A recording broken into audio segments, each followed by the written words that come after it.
বর্তমান সময়ে এমিলিয়ানো মার্তিনেজকে বলা হয় সবচেয়ে পাগলাটে গোলরক্ষক। গোল বাঁচানোর পাশাপাশি তার অদ্ভুত সব আচরণ, আত্মবিশ্বাস আর আগ্রাসী উপস্থিতি তাকে আলাদা করে দিয়েছে। কিন্তু যদি বলা হয় এই পাগলামির আসল রাজা তিনি নন, তার অনেক আগেই একজন ছিলেন যিনি গোলপোস্টকে বানিয়েছিলেন নিজের খেলার মাঠ, যিনি নিয়ম বানাতেন না বরং নিয়ম তৈরি করতেন। হয়তো অনেকেই অবাক হবেন, তবে তাকে যারা চিনেন তারা ঠিকই একমত হবেন। বলছি রেনে হিগুইতার কথা, এমন এক গোলরক্ষক যাকে বুঝতে গেলে সাধারণ ফুটবল দিয়ে বিচার করলে চলবে না, কারণ তিনি ছিলেন একাধারে গোলকিপার, প্লেমেকার, আবার কখনো স্ট্রাইকারও। আর তার অদ্ভুত সব কাণ্ড তাকে বানিয়েছে চিরস্মরণীয়। কি এমন করেছিলেন তিনি যে আজও তাকে বলা হয় ফুটবলের সবচেয়ে পাগলাটে নায়ক? চলুন জেনে নেই রেনে হিগুইতার সেই অবিশ্বাস্য গল্প। ফুটবলে গোলরক্ষকের কাজটা সাধারণত পরিষ্কার, পোস্টের নিচে দাঁড়িয়ে থাকা, শট ঠেকানো আর ডিফেন্সকে সংগঠিত রাখা। কিন্তু রেনে হিগুইতা এই ধারণাটাকে বদলে দিয়েছে। তিনি গোলবারের নিচে দাঁড়িয়ে থাকা একজন প্রহরী ছিলেন না, বরং পুরো মাঠ জুড়ে ঘুরে বেড়ানো এক মুক্ত খেলোয়াড়। লম্বা চুল, আত্মবিশ্বাসী ভঙ্গি আর অদ্ভুত সব সিদ্ধান্ত, এই তিনটি তাকে আলাদা করে তুলেছিল। প্রায় দেখা যেত নিজের বক্স ছেড়ে মাঝ মাঠ পর্যন্ত উঠে যাচ্ছেন তিনি, ডিফেন্ডারদের মতো ট্যাকেল করছেন, আবার সুযোগ পেলে আক্রমণও গড়ে তুলছেন। আজকের দিনে যাকে আমরা সুইপার কিপার বলি, সেই ধারণা বাস্তব রূপ ছিলেন হিগুইতা অনেক আগে থেকেই। 1990 সালে বিশ্বকাপে তার পারফরমেন্স তাকে বিশ্বমঞ্চে পরিচিত করে তোলে।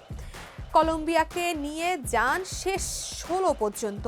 তবে তার ক্যারিয়ার শুধু সাফল্যের গল্প নয়, আছে ঝুঁকির গল্প। কারণ এই সাহসী স্টাইল অনেক সময় বিপদের কারণ হয়েছে দলের জন্য, তবুও তিনি থামেননি, নিজের মতো করে খেলে গেছেন। তার ক্যারিয়ারের সবচেয়ে আলোচিত মুহূর্ত আছে 1995 সালে এক বন্ধুত্বপূর্ণ ম্যাচে গোলের মুখে আসা একটি শট ঠেকাতে তিনি যা করেছিলেন তা ফুটবল ইতিহাসে বিরল। দুই পা পিছনে তুলে শরীরকে সামনে ভাসিয়ে স্করপিয়ন কিক দিয়ে বল ফিরিয়ে দেন তিনি।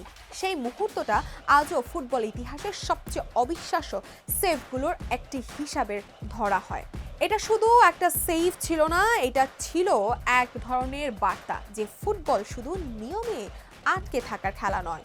তবে এইসবই শেষ কথা নয়। আরও অবাক করার ব্যাপার হচ্ছে গোলরক্ষক হয়েও 40-এর বেশি গোল করেছেন তিনি। ফ্রি কিক, পেনাল্টি সব জায়গাতেই দেখা গেছে তার উপস্থিতি। সাধারণত যাদের কাজ গোল বাঁচানো, তিনি সেই কাজের পাশাপাশি গোল করাটাকেও নিজের দায়িত্ব বানিয়ে ফেলেছিলেন।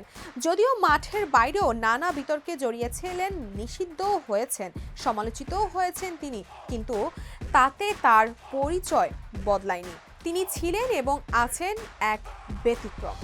রেনে হিগুইতা এমন একজন ফুটবলার যাকে শুধু পরিসংখ্যান দিয়ে মাপা যায় না। তিনি ছিলেন এক ধরনের অভিজ্ঞতা, এক ধরনের দৃষ্টিভঙ্গি, যেখানে ভয় ছিল না, দ্বিধা ছিল না, ছিল শুধু নিজের মতো করে খেলাকে উপভোগ করার সাহস।